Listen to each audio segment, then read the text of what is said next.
mobility warm-up. We start out on the mat. We're gonna do 2 to 3 mini sets of 6 to 10 reps of each thing. So the first thing is cat-cow. So basically hands and knees, and you're just gonna drive up, full extension, and arch your back, hollow your back, and then arch your back. So, and we're gonna look up, and we're gonna keep, and you should be driving your tailbone up and your neck, and look, gaze up. So we're gonna go up, back. We're doing ideally about 12 to 18 of each. Whatever you have time for. I tend to do 12 most of the time. Sometimes I'll hold them longer if I have more time. So maybe 3 to 7 exhales. Otherwise it's just a couple, like a count or two, moving between them. We don't want to hold them more than like 7, 8 seconds. So 4 or 5 exhales is probably the max. Okay, we're gonna do 12 of these. I have lost count, so we'll say this is 8, 9, 10, 11, 12. Okay, next thing, down dog, Cobra rockers. So I also sometimes throw in walkers on the down dogs, but you're gonna drive those heels to the mat. Okay, we want to line our shoulders by our ears, like let our head hang, and then we're going to go keep your big toes engaged in this. So you're bending, flexing, and putting the pressure on your big toes. You can let your knees kiss the ground or slightly hit the ground for a little bit of rest, but keep those big toes engaged. And then you're going to look up towards the ceiling. Then when I say rockers, I mean you're going to twist, rock to the left, look to the side, twist to the right, rock to that side. That's going to get a little bit of hip flexor stretch. And then we're going to go back to down dog. You can add in walkers. So I like to do 3 or 4 steps forward, 3 or 4 steps back, driving those heels to the ground, and then drive heels into the ground, drive your shoulders up in line with your ears, then big toes engaged, go into down dog or Cobra. Excuse me, then we're gonna look to the left, look to the right. And you can throw in extras of those, a few, and then go back up, okay? And now we can go start moving through them. Go to the left, go to the right, back up. Feel that stretch in those calves. You can also move your feet around so they're pointed inward, pointed outward, pointed straight ahead to get different flex on the calves and open that up, okay? I also like to stretch my shoulders by, when I go into down dogs, really drive my shoulders up and let my neck relax and drive my shoulders down a little bit, or my chest towards the mat a bit. It gets a stretch in those shoulders. And remember, we're gonna look up, then we're gonna go left and right, the rocker. Okay, let's do 2 more.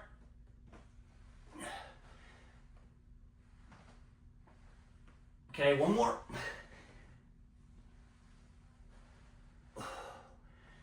Okay. Next is down dog, bent knee, calf raises. So this one I like to rotate or alternate. So you're going to go into down dog, and you're just going to get your feet kind of farther back than in normal down dog, and then you're just going to kind of rotate up onto that big toe.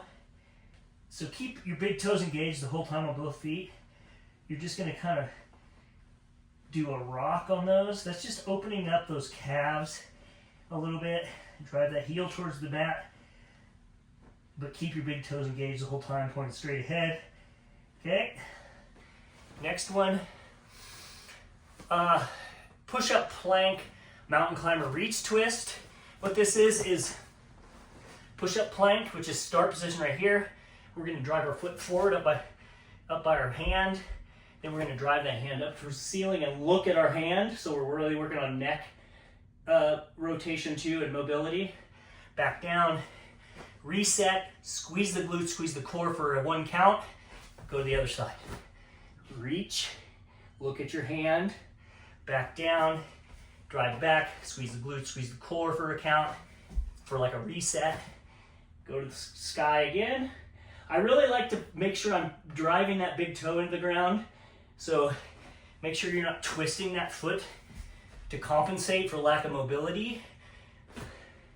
And if you're just starting this, you might have to get like a block or something you can put your hand on to get your arms higher. So if your range of motion isn't that great, like a yoga block or something like that, or a dumbbell or a kettlebell to help you with lack of mobility in the hips.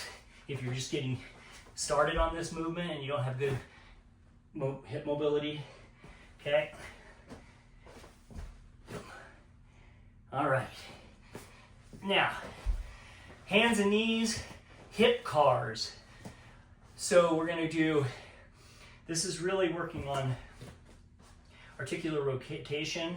So what we're gonna do is we're gonna drive, we're gonna go up and forward, and make sure your hips are pointing down. Don't let them open up too much. So we're going forward towards our elbow, along the full range of motion, and then around, and then squeeze the glute with and drive your heel up, but don't arch your back. Keep that core engaged the whole time. So don't arch your back. You're working on glute engagement and core engagement, not arched back. And then back to the start. So we're gonna go forward, around, back down. And we can just do 6 of these each side if you want to, or 12, whatever you have time for. You can go backwards as well as another move. So you could go back, around. Remember, you're trying to let those hips point to the ground and just follow your range of motion. Some of you might be all the way down here at first, but eventually you're trying to drive all the way up and around and engaging that hip and glute the whole time. Okay, let's go to the other side. I'm gonna drive forward, around. I like to think of this as kind of very intentional, slow movement. Engagement, engage core, engage glute. Back to the start. Up towards the elbow, full range of motion. Try to drive those hips towards pointing down. Don't let them open up and point outward. Okay. Here's another one. This might feel a little awkward when you first start doing them. Again, you can go backwards too, like drive up. Don't arch that back. All the way around. Drive up. All the way around. You can go back the other way, so forward, so clockwise, counterclockwise. Okay. Those are the hip cars. Okay, and then 90-90 rotations. So 90-90 rotations, what you're trying to do, let me flip my map just for a second here so you can see it. What we're trying to do is we're trying to have 90 degree, okay? And we're gonna rotate on our heels slowly, and we're trying to keep range of motion to be the driver. So like you're letting this leg open up before this one starts to follow it. So we're gonna go, and you can drive your hands into the ground as you do this and lean forward, but and you can use your hands as stabilizers behind you. And so your range of motion opened up, back to 90-90. Again, you're twisting on your heels, okay? And then I like to drive my chest towards my leg as far as you're comfortable. So I like to twist a little, drive towards my leg, come back up. Remember, you're leading with that lead leg. This one's following, but full range of motion. So your legs are split apart. Back to this side, drive towards that quad, the inside of the quad, back up, go to the other side, back down. So remember, this is leading, this is trailing with full range of motion, whatever you're comfortable with. You'll sometimes have to reset. I have to reset every once in a while if I'm kind of trying to open up and not stay 90. Let's go one more. That's our 90-90s. That really opens up hips. Okay. Now we go to standing. We have 3 things standing. So we're going to do old school alternating standing quad stretch, so with a reach. So a little bit of balance work. So you're gonna go up, grab your quad, and then you're gonna reach into the ground, and then you're gonna pull that quad back and up a little bit, and try not to arch your back, engage that core and lean forward just a little. You can bend your leg a little too if you want for a little balance. And then we're gonna go to the other side. We're just gonna go back and forth.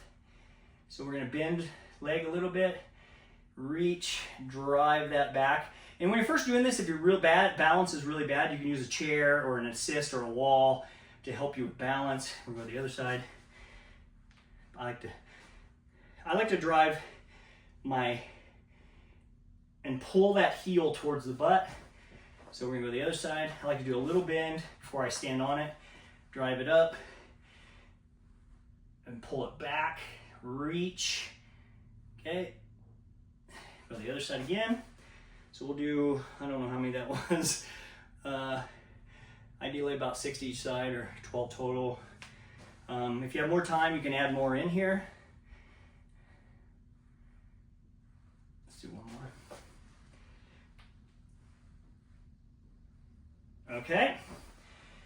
Now we're going to do side lunge with a scapula press. So what we're doing here, make sure your big toes are even, pointed straight ahead. Engage the glutes as a starting point here. It's set when you're in the middle.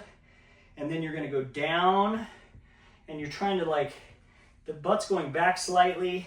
This leg's staying relatively straight. But you're also going to go like this with your thumbs, and you're going to lock those scapulas open. So you're driving those scapulas together. Think about if you had to pinch a grape between your shoulder blades. You're trying to engage that. Good posture, engage your core, come down. And then we're gonna come back up. Reset by engaging your glutes. Go to the other side. Remember, we're keeping those scapulas engaged.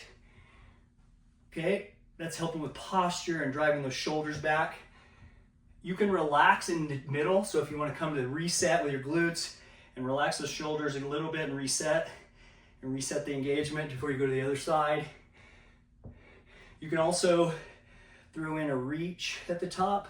So you could throw in a reach, scapula engagement and glute engagement, reach, scapula engagement, glute engagement, reach.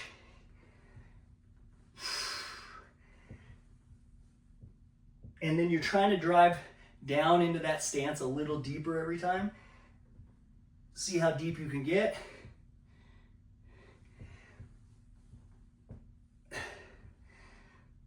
All right.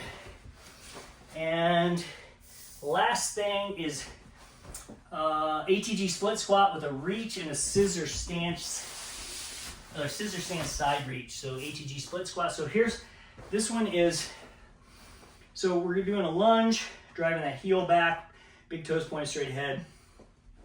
Now, at first when you start this, you might have to put your foot up on a step or up on a couple plates in the gym, whatever works, a box. But over time, you want to go down to the ground. And what we're doing is you're driving this knee over our front foot like that. And we're keeping our big toe engaged, okay? And we're reaching like that. And then we're going to stand up. Scissor stance, meaning driving that back leg straight and driving that heel into the ground. So most of the weight's on the back foot. This is still slightly bent. It can be slightly bent. It's not fully flexed, but almost straight. And then we're gonna reach to the side. So you should feel a little bit of stretch here. And then you're gonna go back to the center, go down into the stance, drive that knee forward, engage that big toe. Drive back up, scissor stance, go to the side. You can bring your arm down if you want to every time when you go into this move, so you can really focus on the other stuff, but then bring your arm up and reach to the side. Okay? Let's do 2 more.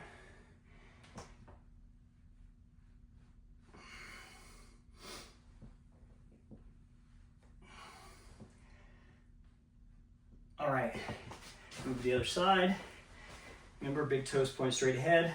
I like my feet about hip or shoulder width apart. drive that foot straight back when I step back into the stance, drive that heel to the ground to get a flex in the calf a little bit, and then you're gonna drive into that big toe and drive that knee forward out over the second toe or centered on the foot, and then you're gonna go up, reach to the side, forward onto the, engaging that big toe in the back, onto the side. Again, if you have to start at the beginning doing this, you might need a chair or something and your foot up on something if you don't have good range of motion in the ankle, especially ankle flexion, but this really works on ankle flexion. This gives you really good knee mobility. Up into the scissor stance, reach to the side, back down. Let's do 2 more. Oh, I almost fell. Back down, back up, reach to the side. And there's your mobility warm-up. You can use that before strength, use that before isometric work. It's a great one before you go out to the door, especially on cold days when you want a little bit of a warm-up before you go out the door for a run. Do that real quick and get all geared up to go out the door when it's cold. That'll kind of get that engine warmed up before you go out and get shocked by the cold. So use that in training. Giddy up.